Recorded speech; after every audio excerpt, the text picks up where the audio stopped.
a storyline or create a character around it. Of course, we see bigger numbers. I mean, no doubt about it. Because the sites, I mean, our site and Saks site is huge. I mean, it's a huge store online. I mean, you can spend hours, you know, just browsing, and that's why in Guild case, you guys just exhibit everything really straight up. But there's a difference between shopping discount and shopping full price. And so in our case, it's about education. It's about educating so people understand what are the trends. I mean, I've been always in the fashion industry. I have a hard time dressing in the morning. Can you imagine a person working in a dental, you know, office? They don't know anything about trends. I mean, somebody's got to tell them about trends, you know? Of course, magazines do, but so is retailers are responsible to showcase, you know, in the middle of America, a woman, what is it all about this season? What sort of bag or shoe she has to have? And that's what I mean, for me personally, and I'm obsessed with the new technology, and, you know, I already have an iPad, and I think it is about moving image, it's about, you know, the speed of it, and the accessibility of it, and just, you know, creating these environments, and, you know, that's what we do. I know Kimberly's campaign on Jimmy Choo made my shoe wardrobe seem suddenly inadequate. Something that I've struggled with. Same question, though, in your direction, is the, well, I don't think I need to repeat it. I've done enough of that anyway. I think the measurability of online is fabulous, but it's almost too much. I think in every organization, you need some group who has the ability and the power to make the decision to do things that are absolutely not measurable. And I think as we work with our online team, you know, there are a lot of projects because, again, you have such a wealth of metrics when you're dealing in the online selling space. But then there are some things that you want to do, or social media, for example, much less measurable. But there's a reason to be there, there's a reason to do it, and you have to think about the larger brand that you're supporting and the long-term benefit of some of these plays. You can't take it all to the numbers. Yeah. And we're certainly in an era now where I think the notion of building a long-term institutional appeal has become a harder case to make because we've been under such pressure to see stores create sales and produce them. A final question for me before we turn it over to the audience. Just wanted to follow up on social networking. It's certainly the buzz phrase, and I would think even if it never produced a single sale, everyone's boss wants to know where are we at with this and what are we doing. My experience in editorial has been that we have a lot of people who monitor what we do on Twitter and, you know, on Facebook. I don't know how many of those people are going to become our subscribers or to what degree they're going to be generating advertising activity for Women's Wear Daily. What has your experience been like as retailers, and is it just something you have to be doing, whether you're, even if you're not sure if it goes, there's any benefit beyond the direct bonding experience that you have by being a social networker? Yeah, it is something you have to do, but we're actually seeing real benefits from it already. And first of all, it's pretty consistent with how the Guild business was grown, which is the Guild was grown by referrals, friends inviting friends. And so it's quite natural for us that we're going to work with the social media outlets to make sure that the buzz is created for Guild, not just for inviting more friends to join Guild, but pre-sale. You know, we're not going to get somebody at 12 to spend a lot of time referring more friends or sharing. You know, they're so focused on getting that good in their cart and buying it. But an hour before the sale is an excellent opportunity for us to start getting people excited about what's coming up, and for friends to say, hey, do you like this? Do you think I should grab this? Or I think you'd like this one. This would look great on you. And so there's a natural fit for us in social. I think the other thing that social's benefited us with is, unlike one-way marketing channels like email or print or any other traditional channels we use, which is a one-way communication where you as a brand can entirely focus on who you think you are or who you want to be or the message you want to convey. The thing about social media is you're quickly grounded in the reality of how people actually see you. And if you are not genuine or not responsive, you're immediately going to hear it because it's a two-way medium. And what you'll find is that you have to be much more responsive, much more self-effacing, move more quickly than you ever had to in your one-way marketing channels. And it's a little frightening when it first happens, but it makes your company better, is what we found. You know, by and large, where we have just jumped on things and tried to not put out the company line, but figure out what's really going on and respond to it, it's caused us to think, you know, maybe we should do things differently next time. And so we're getting immediate benefits from it today. Well, social networking is absolutely a must. You know, everybody have to take part, participate in it. This is how we all communicate. I'm notorious closet Facebooker. I just go on Facebook, look what other people doing. I never update my status, and that's what I do, you know. And I think there's a lot more people like me out there. But I think, you know, Barney's participates in Facebook and Twitter, and some of our buyers are tweeting every day about, you know, what they've learned, and they have quite a bit of following, and I think we do see business generating. I'm not here to discuss, you know, these numbers because I just don't know them. You know, you can ask about photography later It never on. stopped a lot of people from talking about it, though. But it is really important, and this is, you know, where we're all heading, so we're definitely investing in that. And I think for us too, you don't have a choice, you absolutely have to be there, but there's real benefit from it, and this two-way conversation of being able to engage your audience a little bit differently. If you had told me 2 years ago that I would have flip cams, that I would be signing out on weekends to junior buyers to shoot interesting video, and I might consider using it, I would have said you're crazy. You know, but that authenticity is important. So we have someone dedicated to social media. We're watching everything out there and responding, you know, because now people are talking about you. You have a choice to either engage in that conversation or not. We had a woman who posted that we had shipped her a defective lipstick. So of course we jumped all over that.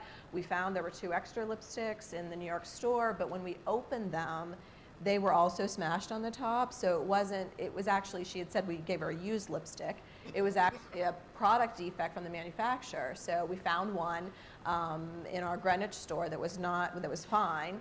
And we found out she lived actually in Stamford. So someone from our Greenwich store just dropped it off at her house that night. So if you think about, in the old days, that would have been how you did business. But now you wouldn't hear about it because it would just be noise out there. So in this case, high tech enabled high touch. And now we've won the customer for life. Hi, this question is for all the panelists. Do you find that there's a difference between male shoppers and female shoppers that shop online?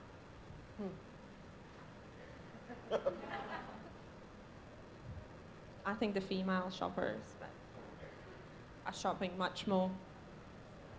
They're shopping much more, but I think when you look at the pattern of male versus female online, they look much more similar than they do for us. Thank you. In the store world. Because what we find is men who are shopping online are shoppers. They're interested in product, they want to know more about it, etc. So men and women actually look more similar online than they do in the store space. For us. Yeah, I think for us, we're beginning to tease out some differences there between them. And, you know, a couple things I'll say.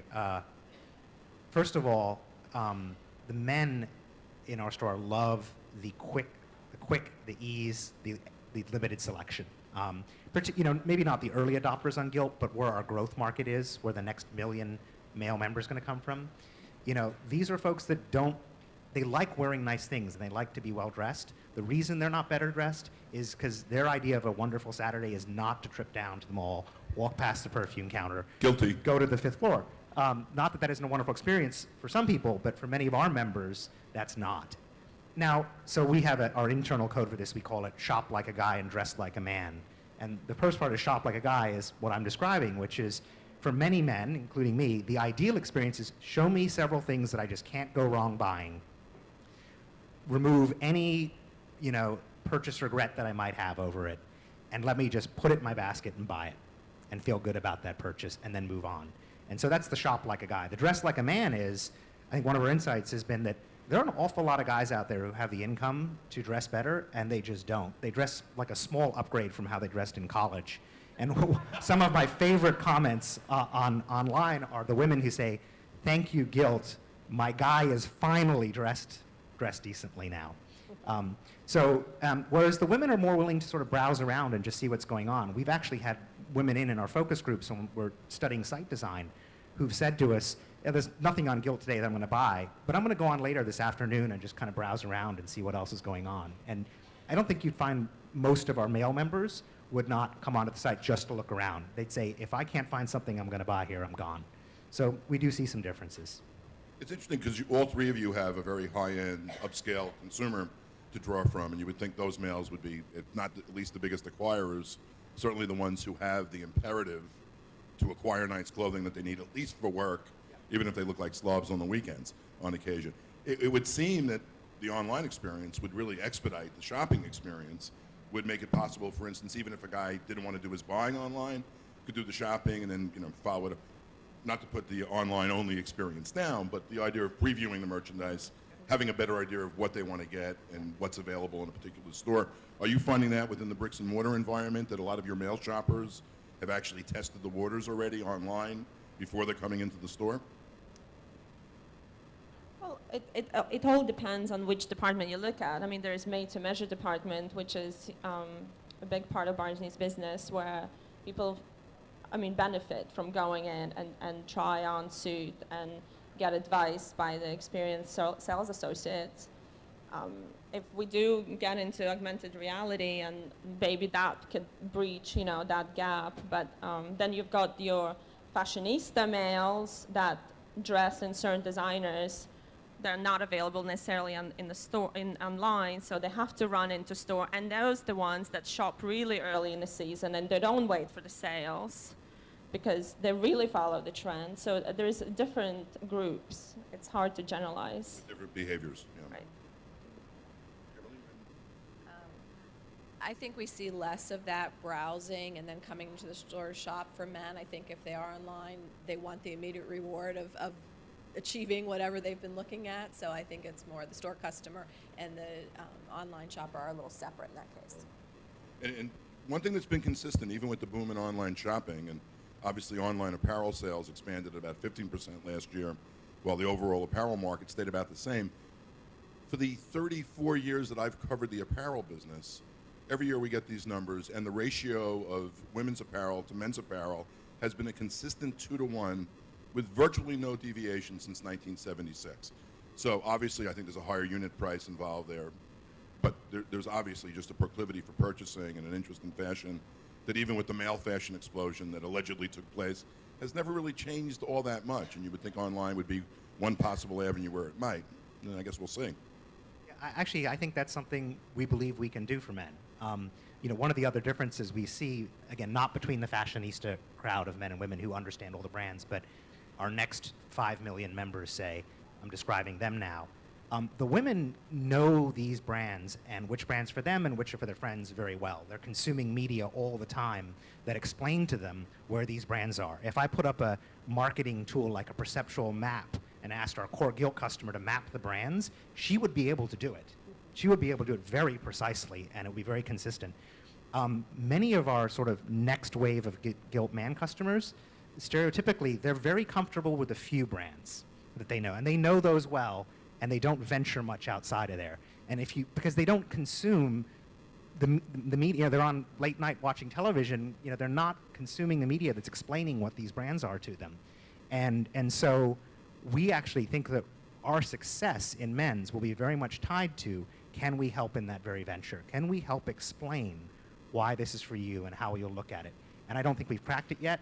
We've started it with our editorial and our photography, but if we could figure that out, we could actually maybe change that ratio.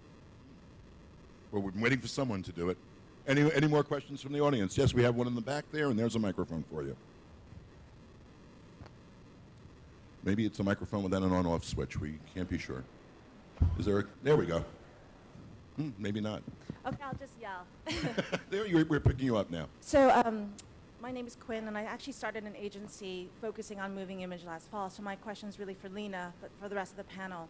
Since most of the exhibitors at Le Book are from the creative side, photographers, illustrators, creative directors, how do you think as an industry we're moving towards the digital age, and are we giving you the content that you need, or are you considering using traditional directors as some of the big brands are by hiring Martin Scorsese or James Lima or David Lynch? how do you think we're moving into this transition as an industry in a whole in creating the content that you need as you move more and more into digital space?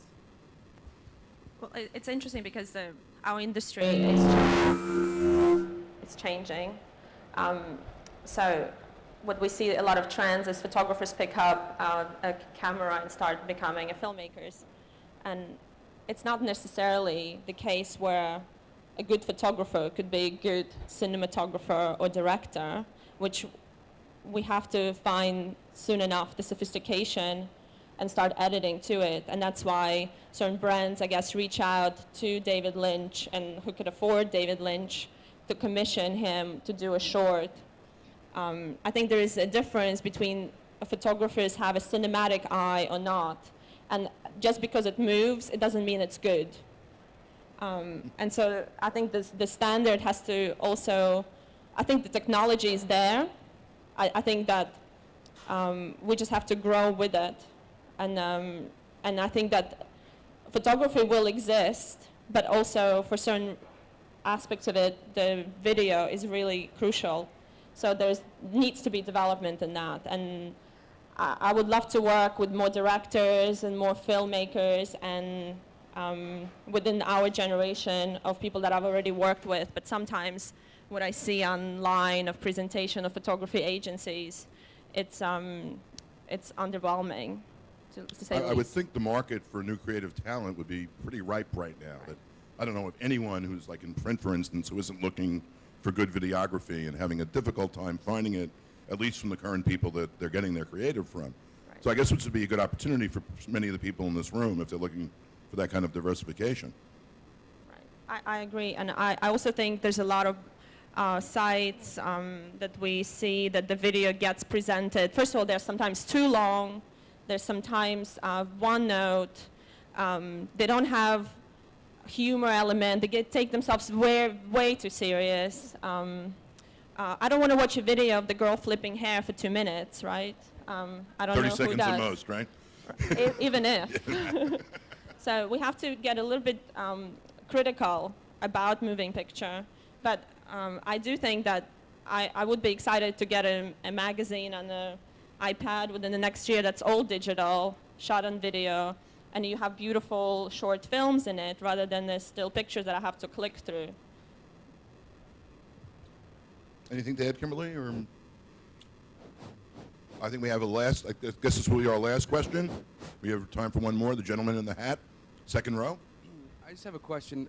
Do you feel like with the downplay in the market, men will go back to shopping accessories like Valextra or Delvaux, or do you feel that with brands like Billy Kirk and all these moderate accessory brands, that the luxury male has moved away from brands like Berluti and these higher-end luxury leather goods?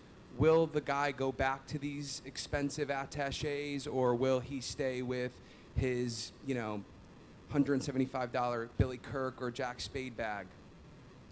Can we get them back once they've tested the waters of moderate, I guess, right? We absolutely at Saks believe so, and we've already seen him start to come back.